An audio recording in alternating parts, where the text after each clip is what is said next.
The moment Elias Cole's name was called, he felt a familiar, unwelcome shift in the room.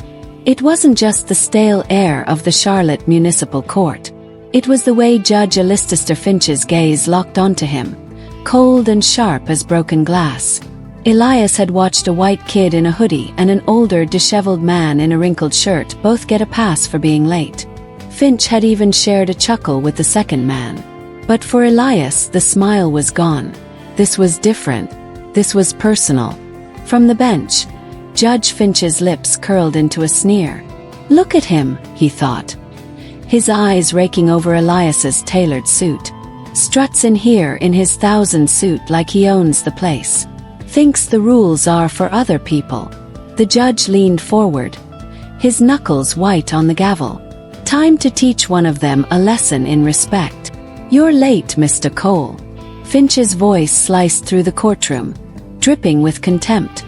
"Is this court merely an afterthought in your busy schedule?" He deliberately mispronounced the name, making it sound like Colas. Elias ignored the slight, his posture a study and calm. "My apologies, Your Honor. The name is Cole. I was detained on an urgent federal matter." "A federal matter?" Finch scoffed, leaning into the microphone so everyone could hear. The condescension was a physical force. "And what department would that be?" "The post office." A few sycophantic chuckles echoed from the front row. The insult hung in the air designed to humiliate. "In this room, Mr. Cole," Finch continued, his voice rising, "I am the authority, and your blatant disrespect for my schedule has a price. I'm finding you for contempt." He paused, savoring the moment. $850. The amount was a punch to the gut. $850, Elias thought, his jaw tightening. For being 10 minutes late to fight a bogus tax hike on his grandmother's house, a house she'd lived in for 60 years. All because he was finalizing a federal racketeering indictment against a corrupt CEO. The judge's ugly game was instantly, painfully clear. "Your Honor," Elias began again, his voice perfectly steady. "If you would just allow me to explain the circumstances." The sharp crack of the gavel cut him off. "No, I will not." Finch's face was flushed with power. "Consider the fine and expensive lesson. Now what is this other trivial issue you have?" Elias took a slow, deliberate breath. He walked back to the podium. He was no longer just a grandson fighting a city error. He was an officer of the court witnessing a flagrant, racially motivated abuse of power. "Your Honor," he said, his voice now carrying a new weight. "It's about an erroneous property tax assessment." He opened the folder. The city raised the valuation by 30% without cause or notice. Finch waved a dismissive hand, not even glancing at the papers. "I'll look at it when I have time. We're still on the subject of your contempt." "With all due respect, sir." Elias's voice hardened ever so slightly. The delay was unavoidable. "It involved a Rachel case I am prosecuting for the U.S. Attorney's Office." The judge's eyes narrowed into slits. "Your grand titles don't give you a pass here. The rules apply to everyone, do they?" Elias thought. He looked the judge squarely in the eye. "I understand the importance of rules, Your Honor. I've built my life on them.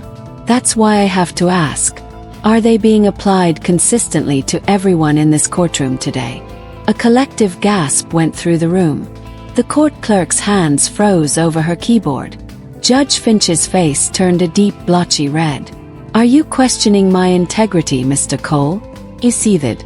"I am asking for clarity, sir," Elias replied, his tone unwavering. "To ensure fairness for every citizen in this room." The gavel slammed down, the sound echoing like a gunshot.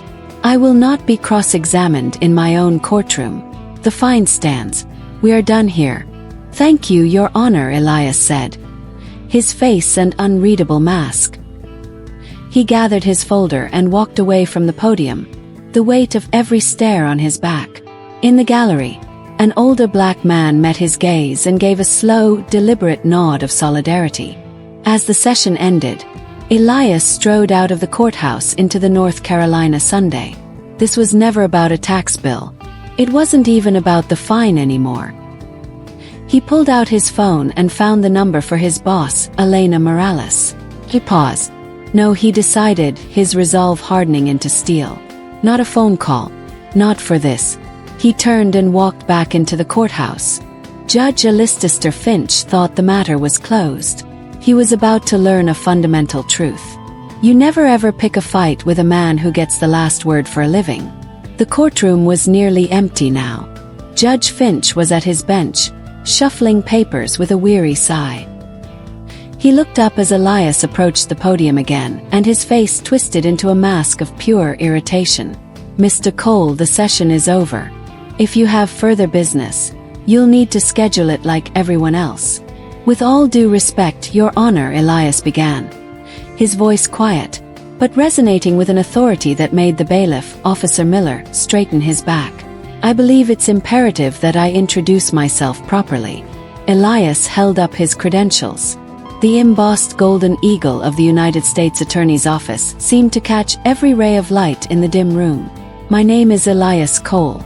I'm an Assistant United States Attorney for the Western District of North Carolina. For the last 10 years, my focus has been prosecuting public corruption and civil rights violations. The blood drained from Judge Finch's face. The petty courtroom tyrant persona dissolved in an instant. He was replaced by a pale, slack-jawed man who looked like he'd just been told his house was on fire. The reason I was late, Elias continued, his tone cold and precise, was to sign off on a federal racketeering indictment. And while I was waiting, I couldn't help but notice certain discrepancies. So I took notes. He held up a small notebook. I documented my own treatment, of course, but I also documented your vastly different responses to the other latecomers. Specifically, the white defendants you let slide and the black man you chose to humiliate and fine. Finch's lips pressed into a thin, bloodless line. If you have some kind of procedural complaint, there are official channels for that. As an officer of this court, I am legally and morally obligated to report any pattern of judicial bias I witness, Elias stated, his voice like stone. And what I witnessed today, Your Honor, wasn't just a procedural issue. It was a potential violation of federal law. The silence was absolute. Mrs. If you enjoyed this story, don't forget to give it a thumbs up and hit that subscribe button for more emotional, dramatic, and unexpected tales, and thanks for watching, and see you in the next video.